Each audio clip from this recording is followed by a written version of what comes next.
Good evening. We continue Torah Samach. We are holding by Seif Ches. It says every person needs to, do the Tikkunei Atik, rectify the Tikkunei Atik. That when you do them, a person is zoche to paths that makes it possible for a person to gain immense insight into Torah. And you need an immense wealth to be able to have this insight. Getting this wealth, a person has to widen his days, has to lengthen his days by adding more and more kedusha every day. And the way to sustain that lengthening the days, oldness, zoking, is through Yira. So the Yira is supposed to be, on pondering the greatness of Kodesh Baruch Hu, learning Torah in order to keep it with Yira, and of course to pull over the Yira over a person's monetary matters. And we'll say, but in order to reveal the Yira, this is done through making barren women be able to bear children. And the Rebbe said that there are people who basically sleep their lives away. And the thing that makes them sleep their lives away is obviously taivas and midas stress and stuff like that, but also consuming food that is not fully processed, to be fit for what you call a Jewish human consumption, a Jewish consumption. And they said that once, if you just speak to somebody, what you need to do, the thing that the person loses when he's asleep, he's losing his mental acuity, his mental sharpness, which is called panim. He's losing his face, he's losing his countenance, as it were. And we say that there are shivim panim, the Torah, the 7 facets, countenances to the Torah, each one different from the most. And when you try to wake up somebody who has fallen asleep, he hears the words. He hears what you're saying. Somebody who's spiritually asleep. He hears what you're saying, but it's like doesn't touch him. It's like not neigea to me. Like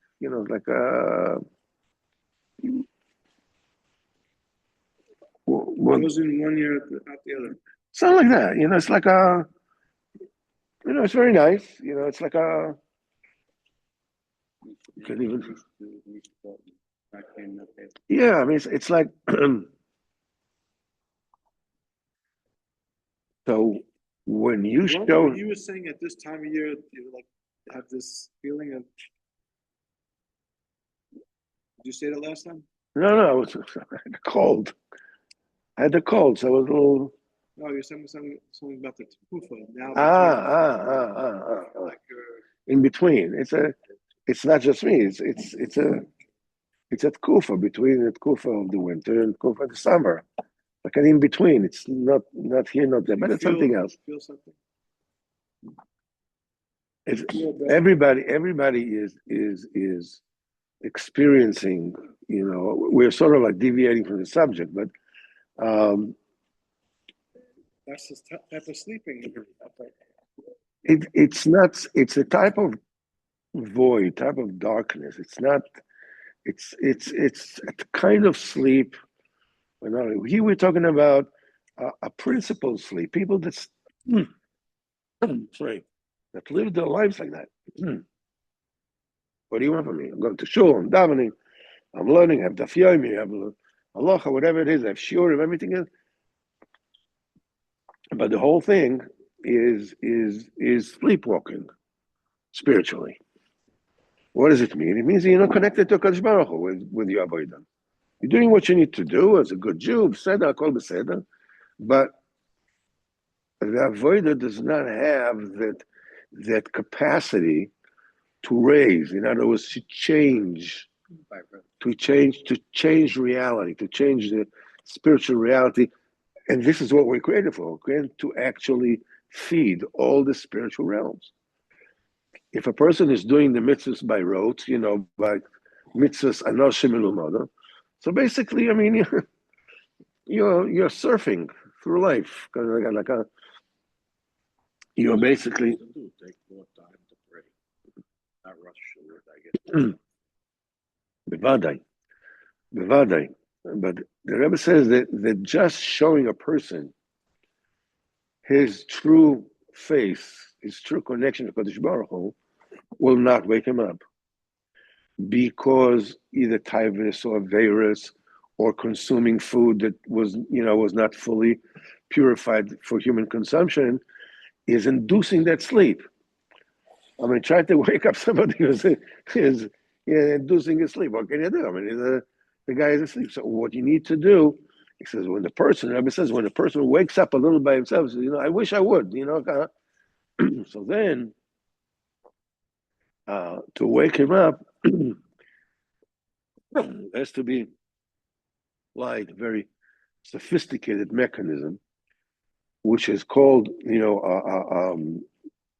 embedding and cloaking the person's face in stories from Shivim Shonim, from the 70 years, 70 facets of the Torah. The Torah has 70 pirushim, ways of Pirushay Emes, 70. The entire Torah, every word, every pasuk, Niglo, Nistor, the whole thing, Pshat, Remesh, Drash, Sod, everything has 70 facets. Shem Baruch Hai made Tikkun Ezer, which is 70 pirushim on the word Bereshis, the first word of the Torah. And the same 70 tikkunim you can make on every single word that comes afterwards. Also learning the Gemara, there are initially 70 ways, 70 pirushim, 17 panim, different panim that you can learn every sugya in the Shas. Today we don't have anymore. I mean, you can have some Rishonim, whatever it is, a Geonim, Rishonim, that each one learns a little bit, his own way. So maybe you have like 4 or 5 different panim, different perushim, different ways of looking at it. But that's it. All the rest of them, we lost. I mean, halacha we still have. Halacha we still have. Baruch Hashem, the tzaddik halacha we still have. But the 70 ways of learning Torah, this we don't have anymore. The Rebbe said that there's sometimes people fall, they're so unconscious about the Yiddishkeit, they fall off from all the 70 facets of the Torah. If a person didn't fall from all the facets of the Torah, said so sometimes it's a Purimaisia, sometimes you're telling a lower Torah, that there's a higher Torah embedded in it, and so forth and so on. Different kind of, the tzaddikim, they know how to do it. Sorry. But sometimes people fall from all the 70, all the facets. So for them, the only way to wake them up is by telling them Sipurei Maisis. This is Mishanim Kadmonius, from time immemorial, from beyond time. That's the level of Kesser, that's the level of Atik, that all the 70 facets of the Torah receive from it. This is beyond, so, and we said that the Rebbe also, the last thing that we touched about last week, is when a person is Isaac, to teach people he has to be careful not to teach people who are unworthy, who are not what they call not kosher talmidim. What's I mean? People that do it because that's like sounds like fun, or that's very interesting. But they have no kavana to actually keep it, to incorporate whatever they're learning into Avodas Hashem. And teaching such people can be very detrimental to the person who is teaching them. So the eitzah for that is a person need to teach Torah with the explicit kavana in his mind to teach and to learn and to keep. Lilmod v'lamed lishma v'lasos v'lekayim. In other words, the whole thing is it's la midrash ikar ela ma'isa. It's not the mental arabesques, and gymnastics that you're doing with your seichel, but what are you going to do with it? Tachlis l'ma'isa. When you serve a Kodesh Baruch Hu with it or not. So the Rebbe said that when a person learns Torah like this is true both to the teacher and the student. When a teacher teaches Torah with this kind of kavana, then Mishamayim HaKadosh Baruch Hu makes sure that his words will not be remembered by a Talmud she'eino hogon, a Talmud that is not a dishonest student. And you can sort of understand the Al Pi Seichel. Here, the Rebbe says the Kodesh Baruch Hu keeps him, so obviously it is a inyan seguli, it's a segula, but you can also understand a little bit when a person teaches in order for people, in order to be mekayim what he's learning, in order to bring it down, down to the nitty gritty, as it were, to usage. It's not interesting for somebody who wants the fantasy level of it, the intellectual level of it, the philosophical level, whatever it is. It's like it's not to get to them. It's like so they forget it.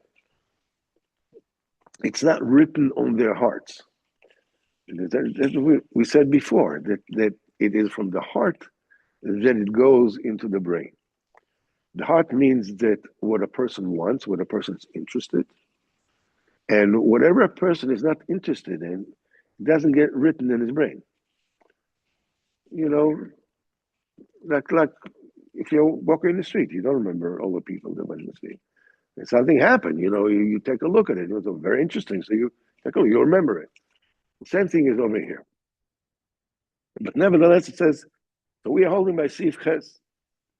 And this is what they said, that Aleo L'Trufa, you said that the Sipuri Master is called Aleo L'Trufa. There's even the Sicha of the Talmidei Chachamim also needs to be learned. What it means to be learned means that the Chacham, even the stories that he says, even the regular chats that he's sort of like speaking to people, has to be with this kavana, limod, ulalamed, lishma, v'lasos v'kayim. We told the story about Marir Diskin, that Yosef Chaim Sonnenfeld Paskin Aloha, when to read the Megillah in Givat Shaul, and according to a sicha of his Rebbe, Marir Diskin, that he bought this plot of land to build the Beis Yisoimim Diskin in Yerushalayim, which is Givat Shaul.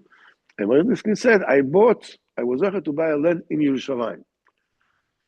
So it's just a chat. He's just told Baruch Hashem was like but he says, my Rebbe said it. If Marir Diskin said it, the sichas chulin of Talmidei Chachamim, just the idle chatter, as it were, of Talmidei Chachamim needs to be learning, because Marir Diskin does not, is not given to idle talk, chas v'chalila. So his sicha is Torah, and this is said v'aleu l'trufa, and this is what is the trufa? Even the leaves, the sichas chulin, the idle chatter, as it were, is a trufa. It is healing. So Chazal said, what kind of trufa is it? What does it heal? As we learned last week, he says the trufa is there are two versions, there are two shitas in the Gemara. Lahatipe, because the Gemara says Valeo trufa. Yecheskel says, that in the future is going to be the trees is going to grow up next to the river that comes out of Kodesh HaKodeshim. And the trees, all the fruits will have tremendous medicinal properties, and even aleyu, even just the leaves, the trufa. It'll be will have medicinal properties. And the question is, what are the leaves good for? What do they heal? It's just a little trufa. The leaf will be as a medicine. It'll be medicinal, but for what?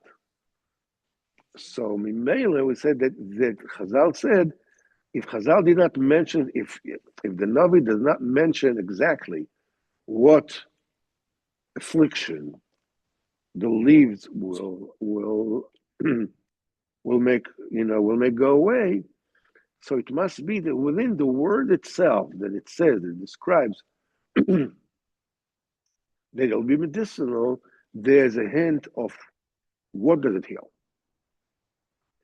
The Alel Trufa, so Alel refers to the leaf. Trufa talks about the healing, the medicine. That within the word trufa, there is the explanation, what is it good for? So there are two perushim in the Gemara, what is it good for? So they all agree that trufa makes up the words lahatir pe, to untie a mouth. Trufa, latir pe. These are the letters of trufa. Latir pe. But what kind of pe? So one sheet in the Gemara says, lahatir pe ilmim, people that are mute. We say that stam cher is somebody that has a din of deaf. It's not just a person that doesn't, just doesn't hear. The stam cher that the Gemara says it has no das is a cher that doesn't speak either. Is deaf and mute. So the hatir pe ilmim. So that people that will be mute, the mute people in the future, if they will eat from that leaf, says that Shita, they will be able to talk. They will be able to regain the power of speech. Another Shita in the Gemara says, Lahatir pe akores, to untie the mouth of barren women that will enable them to bear children. So it's either, and as we will see, they're actually both saying the same thing. First of all, is lahatir pe ilmim, as we'll see, and then is lahatir pe akores. And this is Seif Ches that we are learning here. That the river will come up from Kodesh HaKodeshim, and all kinds of fruit trees will grow in its banks, and the leaf will never shed, will never fall off, and the fruits will never finish, because every month the fruit will renew. And why? And everything will have medicinal properties. Why? Because, says the Navi, because the water that these trees are growing on are coming out from the Mikdash. They're coming out of Kodesh HaKodeshim. And the water that comes out of Kodesh HaKodeshim have these properties. We can see, where do we meet this phenomena before? Anybody remembers? No, that anything that Kodesh HaKodeshim gives life to something that is already dried, is already sick, is already dead in the world. You don't remember? Okay. When Am Yisrael, after Machlokas Korach Vadosai, the people say, you know what, that's it, we're finished. So Kodesh Baruch Hu says, each Nasi of a tribe in Israel, they have a staff. Let them give their staffs, and Aaron HaKohen, who was the Nasi of Shevet Levi, will give his staff, and you put all the staffs in Kodesh HaKodeshim, and in the morning you take all the staffs out, and the staff that is going to have fruits growing. I mean, the staff is, it's basically a dried wood. That's all it is. They said it will give a fruit, give almonds and flowers. It will flower. In Kodesh HaKodeshim gives life to everything, because Kodesh HaKodeshim is the thing that gives life to the entire Bria. Interesting, Shlomo HaMelech, that he made geffen. He made like a vine made of gold in the Mikdash, and it was growing. It was growing, even though it was made of gold. It was growing. It kept on growing because over there, everything is renewed. This is the source of life. And it says, and Machal says the fruit will be for eating. Valeu letrufa, and the leaf will be letrufa, to medicine. And so that's what the Gemara says. Lahati pe ilmim, or lahati pe akoris. When they eat the leaves, if they were mute, they'll regain the power of speech. And if a woman that was barren before eats from those leaves, she'll be able to bear children.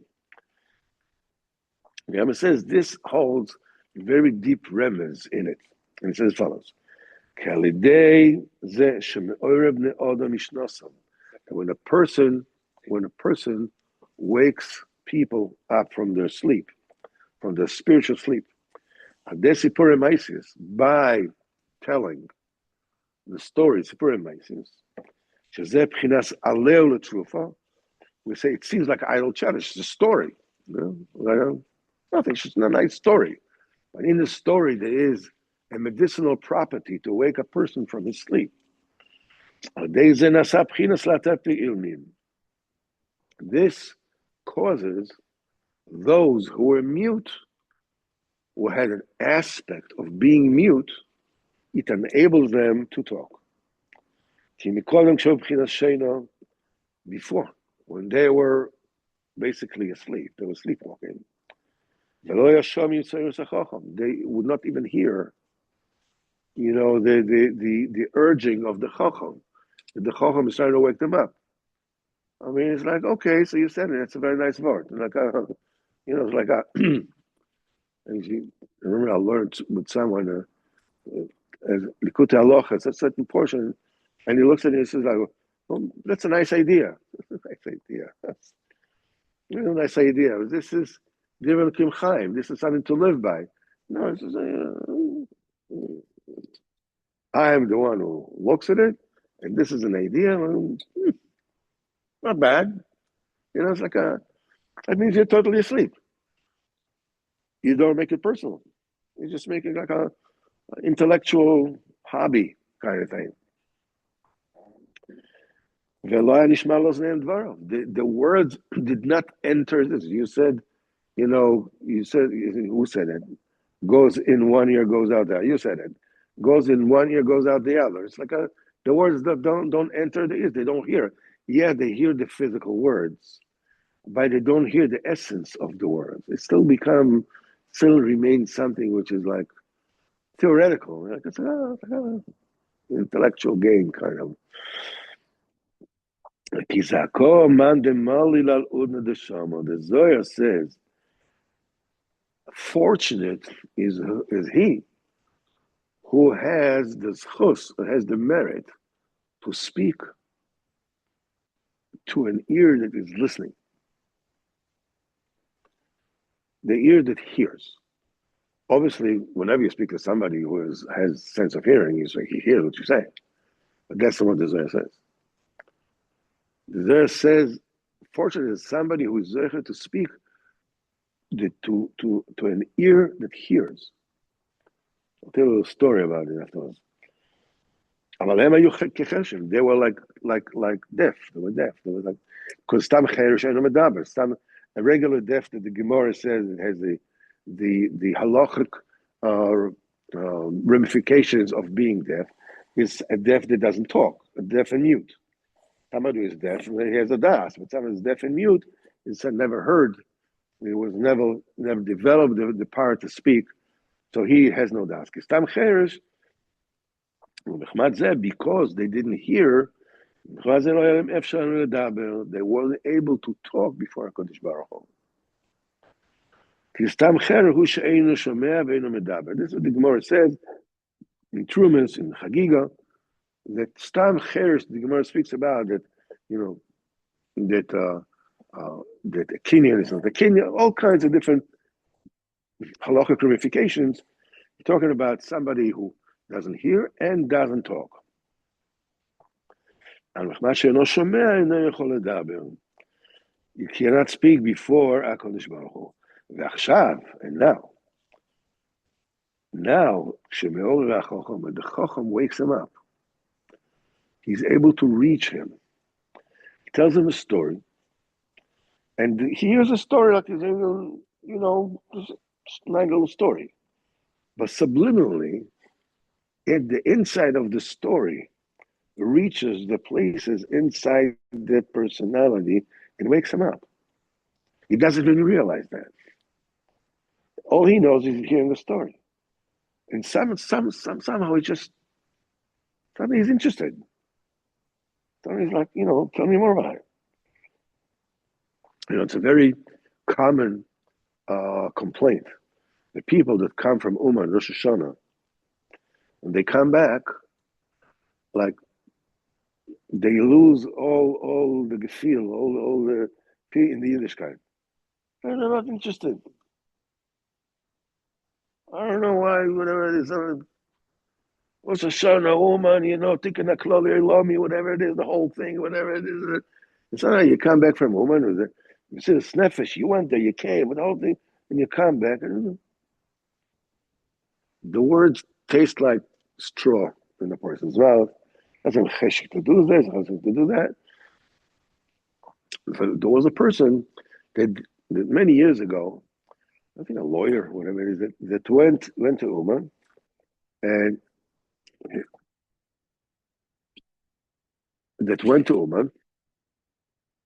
and he came back, and he said, I have no idea what this thing is all about. The king is naked. I don't know what the heck you're talking about.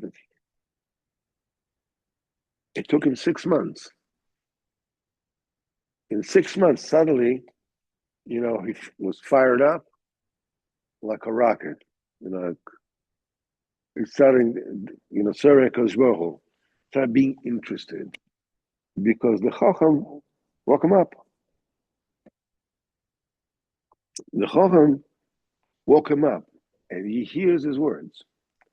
When a person hears the words of the Chacham, they can really hear it.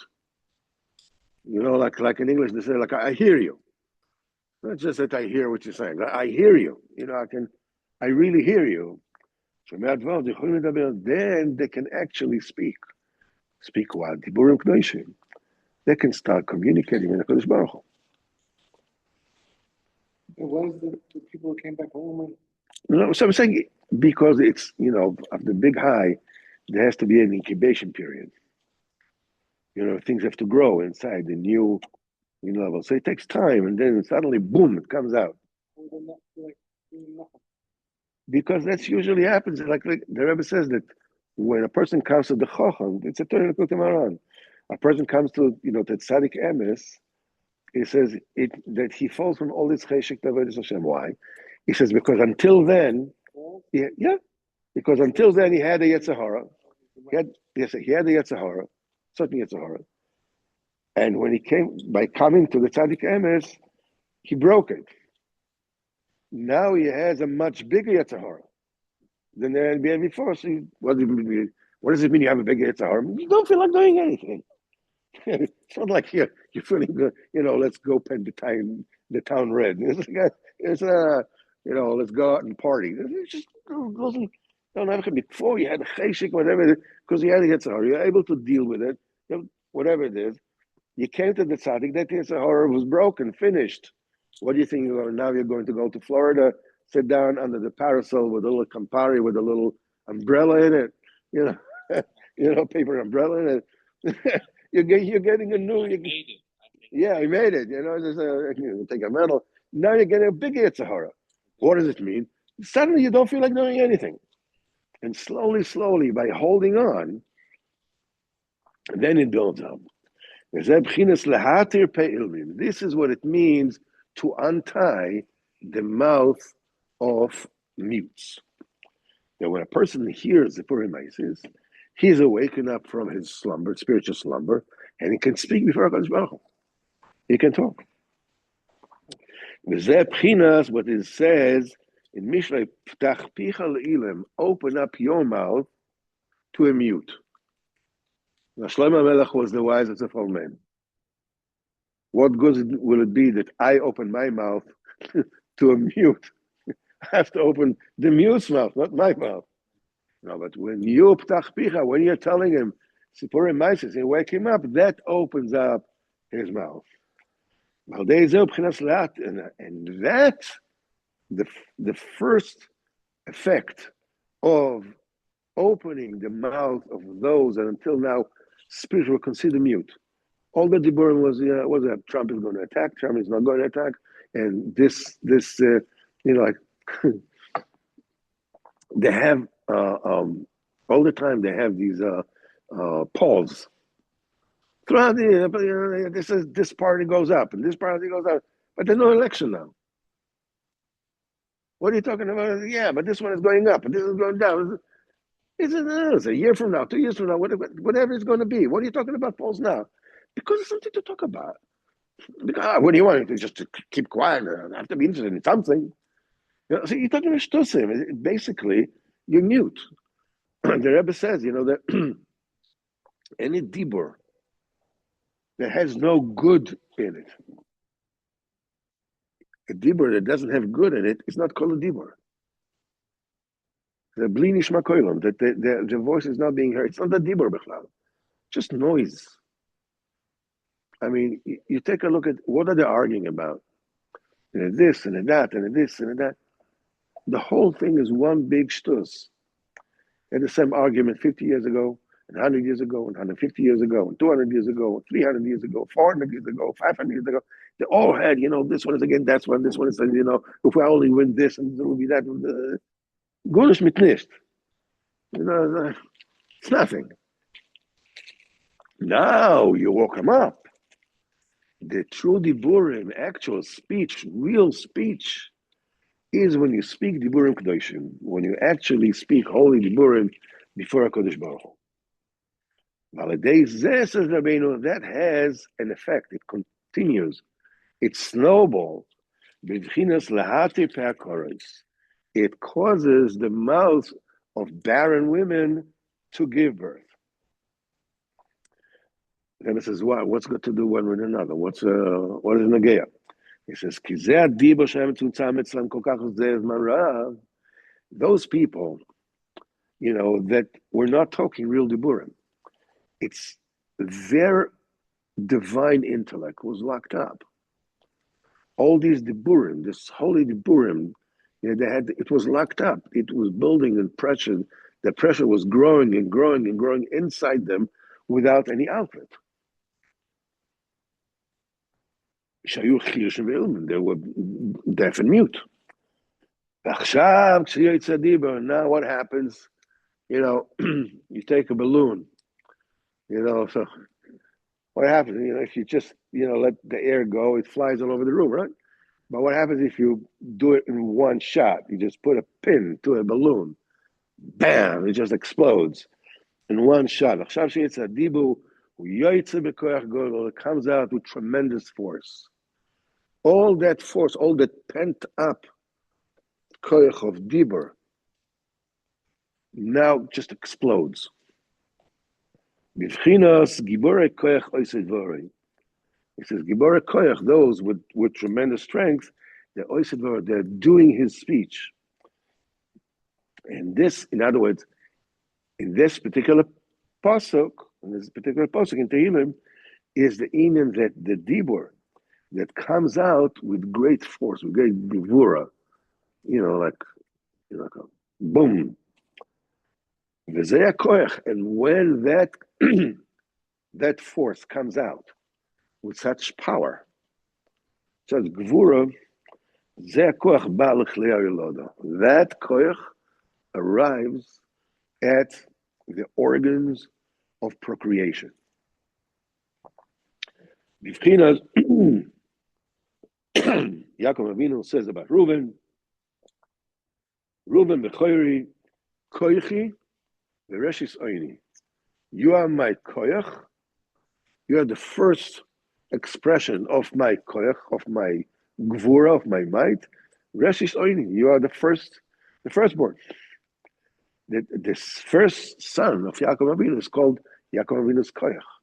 His force was in it. So you see the Hayulada giving birth, expecting and giving birth is being affected by a bechina of koach. What is it, koach? What does this koach do? You just suddenly, you have this words that you can say and you suddenly speak, and it was good to do with barren women giving birth. How does it come? Whoever goes, another mahalach. And he says, the Hainu Batchane Ador, the trusters of the generation. What does it mean? We know there's Tzadiki Ador. He's the biggest Tzadikim, right? You have the Gdoila Ador in Torah, Gdoila Ador B'Tzidkis, and then of course you have the Tzadik Ador, you have the Tzadik HaEmes, but there's another group of people that they are distinctive, they are distinguished amongst all the people in generation in their degree of bitochen in HaKadosh Baruch Hu. They trust HaKadosh Baruch Hu implicitly. He says that Baal Shem Tov says that he has seen, I don't know exactly how the story began. The Baal Shem Tov went to with his Talmidim or whatever, to a house. He said, I will show you, I will show you a person that has great bitochen HaKadosh Baruch Hu. So they went over to an inn, and in the inn, there was an innkeeper who was very pleasant, very relaxed, very nice. And suddenly comes banging on the door, a club hitting the door. So the innkeeper opens the door, comes, the servant of the feudal lord, whatever, and he said, today you're supposed to pay your yearly rent. If you're not paying it, you're being taken to solitary confinement, the dungeon. So that person says, it's only due at the end of the day. What are you doing here now? Well, I just want to warn you. This is, I know. And the person goes away. So the Baal Shem Tov asks the innkeeper, how much is the fee for the innkeeping, whatever. So he said, huge number, whatever, 500 rubles, 600, I don't know, a big sum of money, a yearly rental. So, in any period, commensurately with the cost of living in that period, it's a lot of money. So Hashem told him, do you have the money? I said, no. So how come you're so relaxed? He said, because Baruch helped me. A few hours later, banging on the door, open the door. Again, this same servant comes in. He says, well, do you have the money? Not time yet. Remember, you're being taken to the dungeon. And so they went by. The guy, totally relaxed, schmoozing, serving people, no problem. And I don't know, like an hour or two before the before the time they're supposed to pay, comes a wagon with merchants, and they come in and they say that they wanted to buy from the innkeeper. I'm not sure what it is they wanted to buy. They wanted a flock of cattle or or chickens or I don't know, whatever it is that he had. A whole bundle. So he said, okay, this is so they said we're willing to pay 500 rubles for it. Not 500. So he said, no, it's 600. So they said, we don't have to buy from you. There are many people we can buy from. Go ahead. So they go away. The time comes for him to go, to the feudal lord to pay him. He goes out of the house. The Santa says, what are you going to do? So he said, I don't know. And he walks towards the house of the feudal lord. Not a penny in his pocket. And then he's walking, that wagon comes back again with those people, with these merchants, and they said, all right. Nobody in this area seems to have this, whatever, merchandise or cattle, whatever it is. 600 rubles it is. Okay. 600 rubles goes. I think the Baal Shem Tov said that he learned what bitochen means from this innkeeper or whatever. So there is a group of people that are distinguished with their midas habitochen. Now we said that every mitzvah that you do, every Torah that you learn, you are, especially when it is done with your face, with your countenance. In other words, you're face to face with the Kodesh Baruch Hu. It doesn't just affect you; it affects the entire creation. So you can imagine the people that have the greatest bitochen in a generation. That their bitochen has an immense impact on the Bria. Now we'll learn what kind of impact does it have. What does it do? It says so the koyach of those people that start talking the word kedushim, it comes to the trusters, the batchane ador. Batchane ador she'em bchinas klei ha'ilada. These are the reproductive organs, the ruchnius. Hem kablim zeh koyach. They get this koyach. Their bitochen grows even greater. B'chinas v'kovei Hashem yachlifu koach. Those that hope for the deliverance of HaKadosh Baruch Hu will yachlifu koach. They will change, they'll change their koach. It doesn't mean they're going to give the old koach back and take a new one.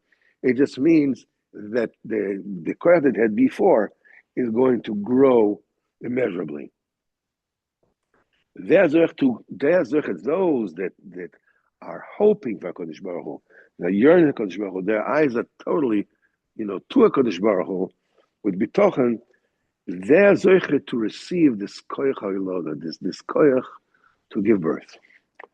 How all the iladas, all the births, and all the bounties that flow into the world, they are drawn into the Bria by the midah of bitochen. We say it 3 times a day, right? In Ashrei, Inei chol elecha yisaberu, all eyes will be waiting to you, and you supply them, their sustenance exactly in its time. It says by the bitochen, the bitochen makes a keli, it makes a vessel for the Ashpoah Elokis. That's why the trusters of the generation, Batchane Ador, they receive the koyach to give birth, and through this they can draw into the world new births, new beginnings, new bounty, and that the barren women generations will be able to give birth. But it's something that happens in the Bria automatically all the time. But Chanador get more bitachon. That influences all the regeneration, reproduction, and generation. It's a system that works that way. Yeah, but we could do like he acted. Hmm? We could act like him, like he didn't worry. Gemma's gonna send me the money. We If you work on yourself, yeah, don't have to go to work. that's absolutely right. It's all the time how much work you have to do. We spoke about it. How much work you have to do is only commensurate with your bitachon. The more bitachon you have, the less you have to do. And that's why, because of that, nikras akloyos, the kidneys, batuchos. Batuchos means the insurance. I don't know, you call it in it says emetcha batuchos. This is the tilim. It says, "Hen emes chafatzta batuchos." You desired emes in the tuchos in kloyos of asosum chochem atod yeini, in that which is sealed, you will let me chochem. So it's a batuchos. This is the kidneys that are smooth. Now we have to understand. We know. The doctors know that. What is it saying? That their production organs. They know only the final organs that in charge of that. But there's a big mystery that nobody can understand. People that have kidney problems cannot have children. And the scientists, I wonder, what's the kesher? What's the connection? What do you want? What the kidneys got to do with anything? He says, because the koyach is received by the kidneys, even though the scientists don't know that. And the kidneys are the actual organs. In Chinese medicine, is a very, very big Indian about the inner kidneys. It has to do with these are the organs that actually, quote unquote, they cook, whatever it is that they give the koach of a person, the male force, the ability to procreate, to have, to impregnate and to have children. Aklois and kloi loda.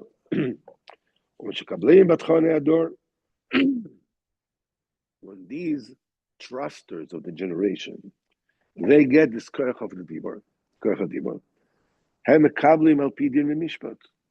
they receive it, each one commensurately. Each one, according to how much bitochen he has, that's how much force he receives from the people who wake up spiritually.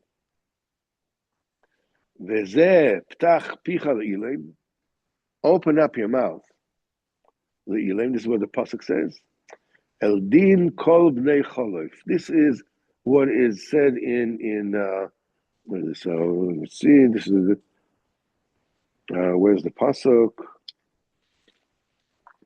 He says, what is it? He says, open your mouth to a person who cannot speak. El din kol bnei cholof. What is el din kol bnei cholof? What does it mean?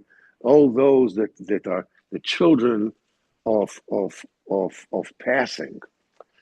So how the Gemara says, when there is a mishpat, when there is a din Torah, the Yonim don't have any reshus, any permission to suggest to a person what kind of tinus, what kind of reasons he should give in the mishpat, in the trial.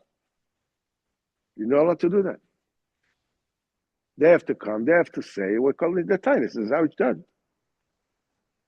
However, the Gemara says there's an exception to the rule that when small children, small yisoimim, small orphans, being taken to court, to din Torah, by debtors of the deceased father, the bnei cholov, the children of those who passed away. El din, ptach picha le'elam, you're allowed to open your mouth to somebody who can't speak, because they're orphans. What the heck are they? They're little children. What do they know? They know what their father did, they didn't do, whatever it is.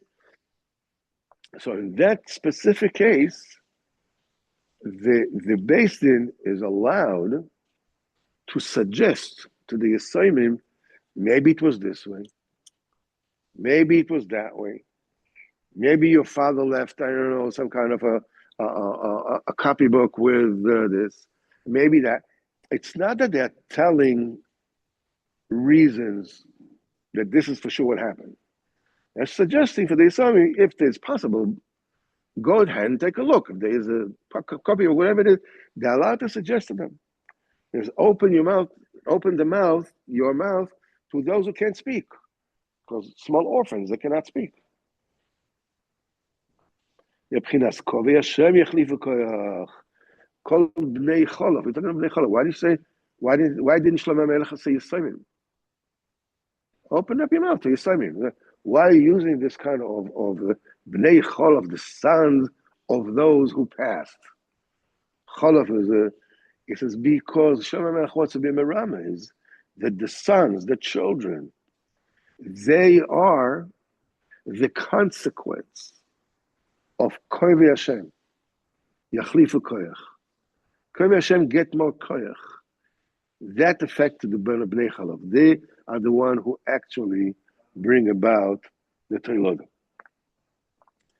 Through the Batchone Ador, that they receive the koyach of birthing, they are mekabel this thing eldin, according to Mishpat, according commensurately with how much bitochon they have, this is how much koyach they get. Shalidei tachpich al ilem v'chulei, alidei ze yotze koyach adibur el klei ha'ilada. This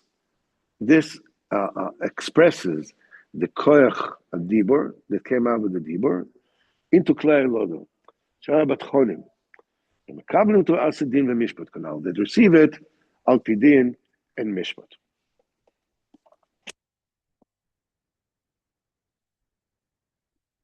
One thing that is definitely needs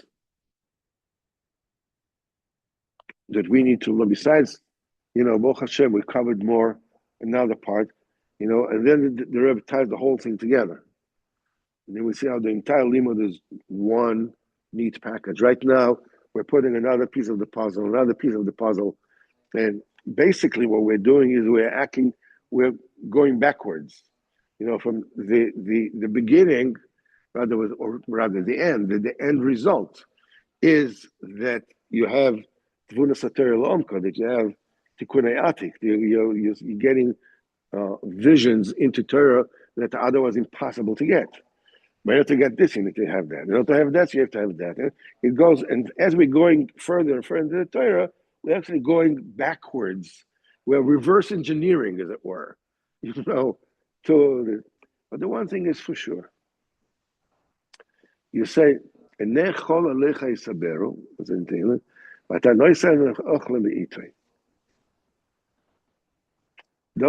says, to express your emunah with your mouth. A person should always speak dibure emunah. Speak dibure emunah. Dibure bitochen. Even the dibure bitochen that you're saying, as you say, do I have to, if I have this amount of bitochen, I have to go to work, right? So maybe I should just sit home and not go to work but you're not holding there. But you should speak dibure bitochen, dibure emunah, all the time. That will bring about that your bitochen will grow. That will bring your bitochen. That will create your bitochen, because ultimately, what is bitochen? Bitochen is applied emunah. Emunah, it's a great thing. It's called mitzvosecha emunah. That's like the most important thing. But it's, besides talking the talk, You got to walk the walk. You know, you gotta. So the main thing is what we can do, as what the Rebbe says, that through the dibur, when the dibur comes out bekoyach, when you're talking before Hakadosh Baruch Hu diburim kedoshim, when you're speaking diburim emunah, it influences the koyach of what you're doing to give new birth, new bounty, new shefa. In other words, new reality.